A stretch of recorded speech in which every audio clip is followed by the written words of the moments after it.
You want to hear Tulsi Gabbard? Here's a real leader. Good to see you. So you served 2 tours of duty in the Middle East. You're currently a major in the Army National Guard. Assange, along with Chelsea Manning, spread classified information that prosecutors at Manning's trial claimed could have brought harm to U.S. service members in Iraq and Afghanistan. Do you agree with that? And what do you think about Assange's extradition and prosecution in the U.S.?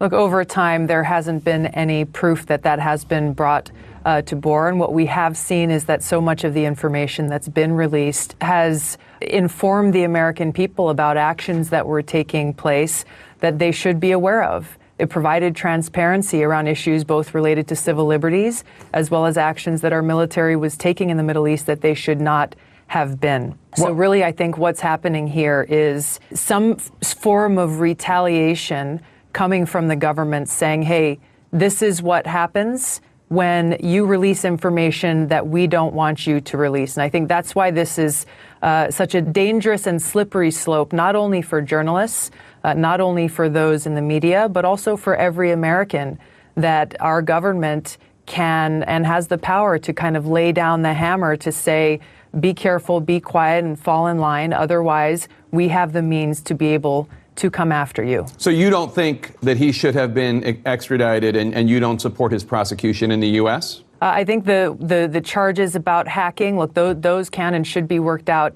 in the court of law. My point is that I think there's a bigger issue at play here. There's a reason why the Obama administration chose not to extradite and prosecute Assange, because they understood the danger.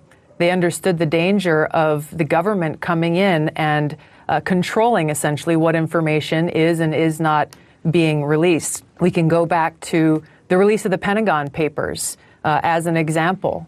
We can look to how the American people have benefited from some of this information being released.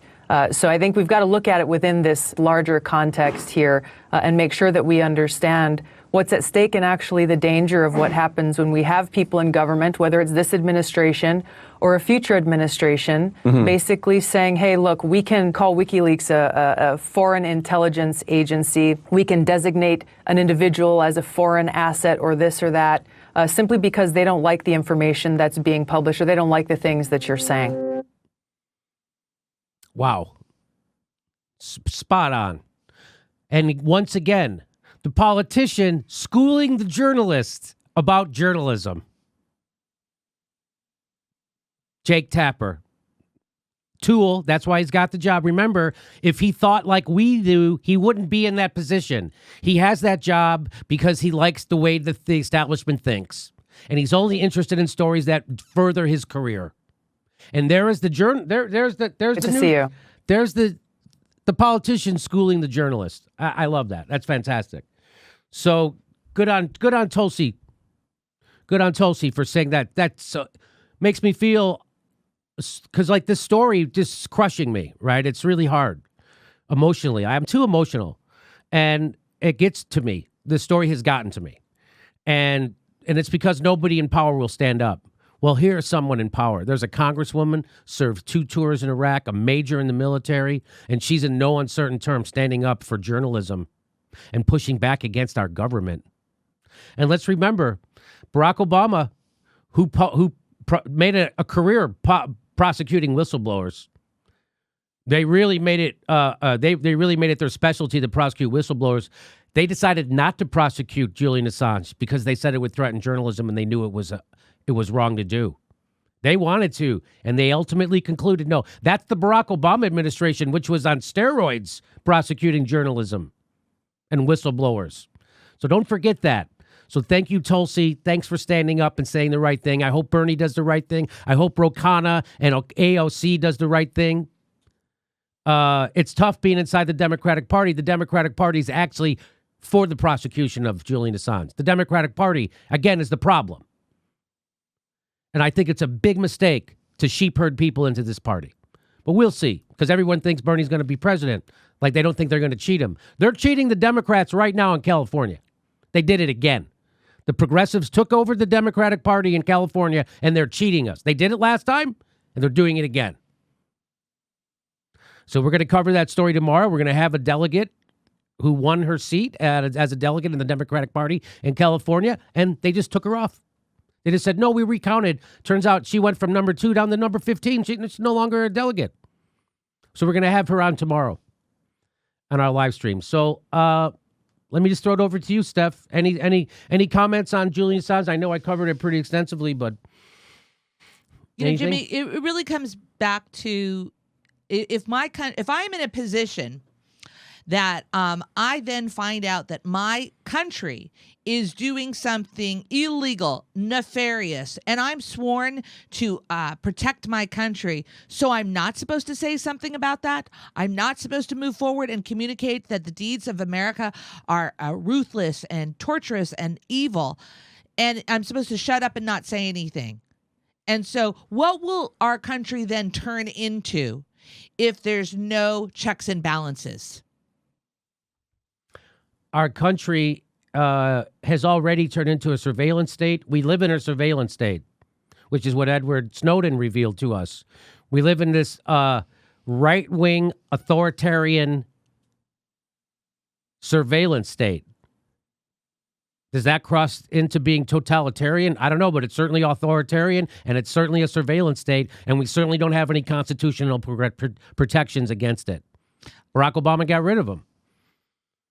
Jimmy, when I was teaching high school, I remember when the photos from Abu Ghraib started to hit the internet. And everybody was freaking out as a teacher, that kids were seeing these images. And the world has seen those images of Abu Ghraib and what we did to prisoners.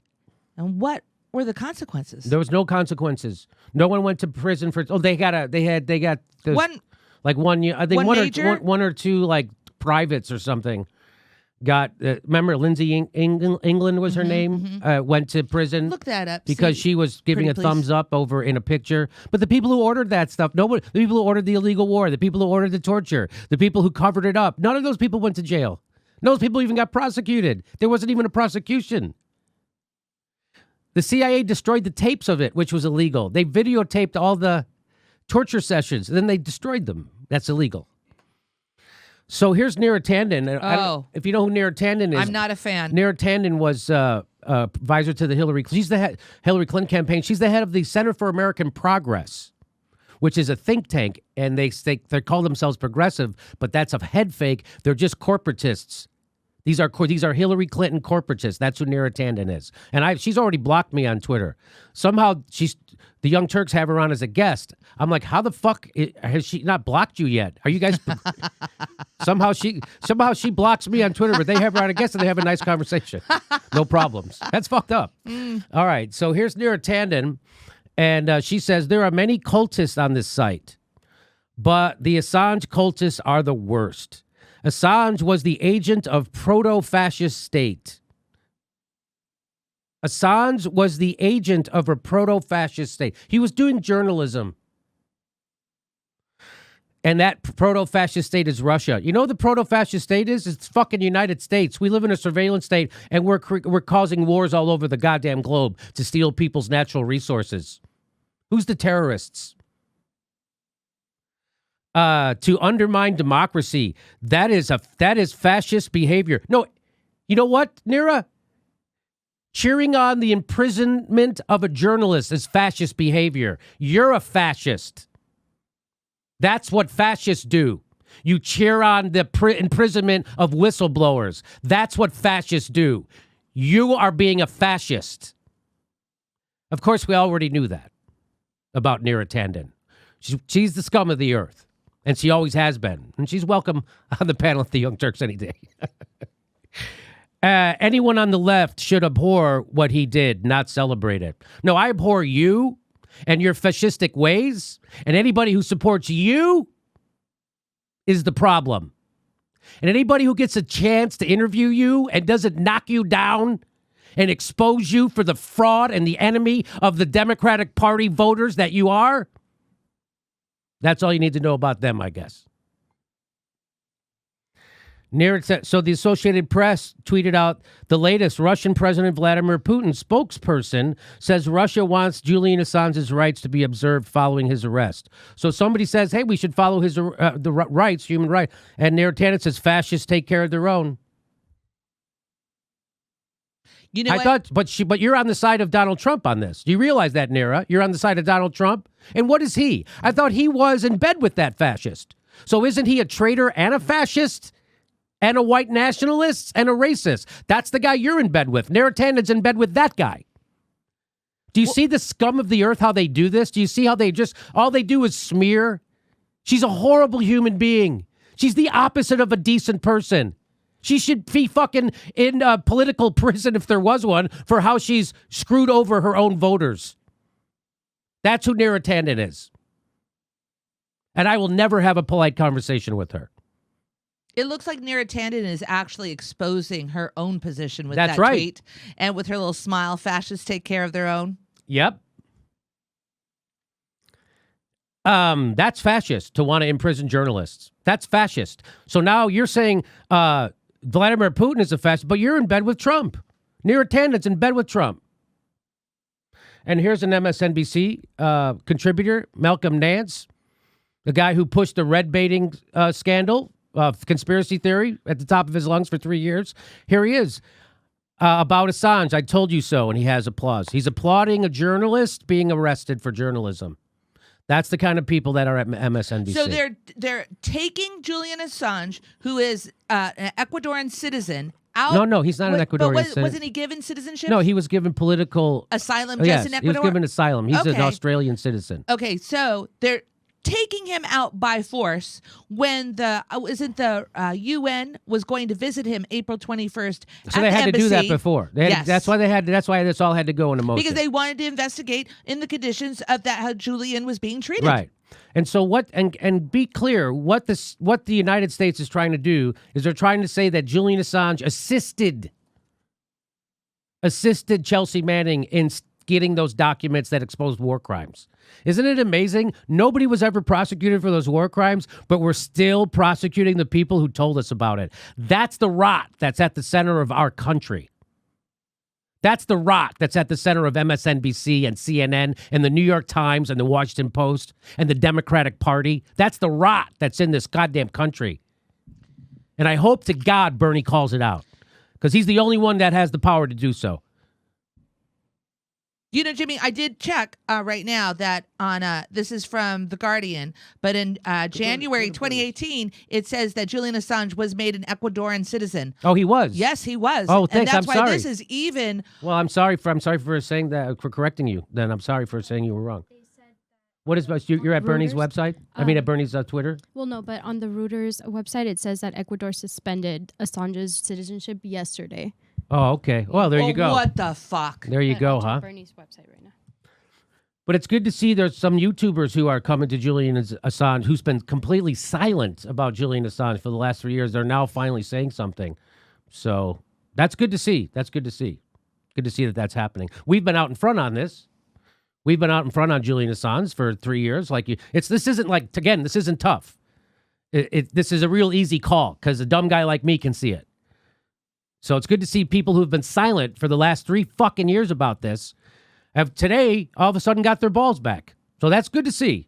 I don't know where it came from, but it's good to see. Maybe they took a break from Russia. Maybe they took a break from Russia today. I doubt it. I doubt it too. I doubt it. Nothing on Assange. Fucking idiots. I Bernie hasn't tweeted anything out about Assange? He's silent on it right now. And that is disappointing. That's the opposite of a leader. He is at a live event. That's not what a leader does. That's not what a leader. So when they cheat you again, Bernie, are you going to fucking not say anything again and then tell everybody to vote for Joe Biden? And while Julian Assange is in prison and income disparity gets bigger? I don't know. We'll see what happens. So fingers crossed that Bernie comes out on top of this the right way. That's my fingers crossed. He's the most popular politician in the country right now. He has the most visibility right now. So I hope he takes advantage of it. I hope he really takes advantage of it. And of course, the scum of the earth at MSNBC and CNN. I mean, I guess I should be happy that they suck in a sense because, but I don't want to do. I'd rather be doing fucking stand up comedy. Like this hurts my heart. This story hurts. This hurts my heart. Like Russiagate did for the last 3 years, it was overwhelmingly crushing for me. The Russiagate, especially to be part of a news organization that pushed it on the regular. So it's overwhelming. This kind of stuff is overwhelming for me. Snippy1 says Ron Paul has come out to Assange's defense as well. Ron Paul came out. Bernie Sanders still quiet. Bernie Sanders still. How about Elizabeth Warren? I'm guessing she's not going to say a goddamn thing, huh? Because she's a fucking go along. She didn't even endorse Bernie. She went with Hillary Clinton. That's all the courage she showed. And then she went to Standing Rock, though. At least Elizabeth Warren did that. Oh no, she didn't do that. So that's why it falls on Bernie. Bernie show some leadership, and I know. So that's it. And shame on MSNBC and CNN. Shame to them, to damn them to hell. And for keeping reporting this like this. And welcome to the other YouTubers who've been silent about Julian Assange. Welcome to the rest of real journalism who have actually been reporting on this all along. So welcome. Next live Jimmy Dore show is June 5th. That's a Wednesday at Hermosa Beach Comedy Club in Hermosa Beach, California. Go to jimmydorcomedy.com for a link for all tickets. We might be coming to your town. And if you love the show, please become a patron. Please support the show. We give you hours of bonus material every week. And please click that bell and make sure you're subscribed. Even if you think you are already subscribed, they unsubscribe people every day. Just check. Thanks for your support.